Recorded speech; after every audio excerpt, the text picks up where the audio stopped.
مرکزی تعلیمی کلانسالون در ناحیه واسه در دایره سفری کاری پرزیدنت جمهوری تاجیکستان محترم امامعلی رحمان روز 22 اکتبر در ناحیه واسه رسما مورد استفاده قرار گرفت.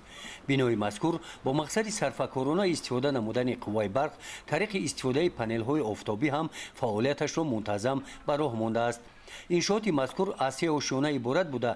در ناحیه نخستین بنای می باشد که با در نظر داشت تغییریابی اقلیم طبق لایحه نو معماری مطابق با طلبات معماری جهانی ساخته شده عاید صرفه‌کارانه استفاده نمودن قوای برق با استفاده از نور آفتاب برای استحصال نیروی برق از پنل‌های آفتابی استفاده می نماید.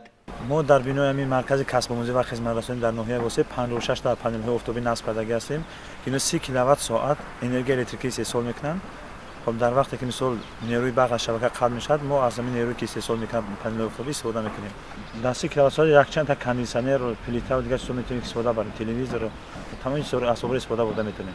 توانایی یک تا لوحه 6 تا 10 وات است. مثلا اگر یک اویله در یک 6 کیلووات ساعت استفاده کنه در یک ساعت یک 10 تا لوحه برای کفایت میشه. 10 یا 11 لوحه برای میشه که 6 کیلووات ساعت استحصال کرده میتونن. در مرکز تعلیمی کلانسالون برابر دیگر کسب‌های کارگری همچنین متخصصان برای وصل نمودن پنل‌های آفتابی آموزانیده شده اولین ختم کنندگان آن روزهای نزدیک به استحصالات سفربر می‌گردند. گزارش خوجا نظریف خدای نظر ظهوروف از ناحیه واسه برای برنامه اطلاعاتی نوید.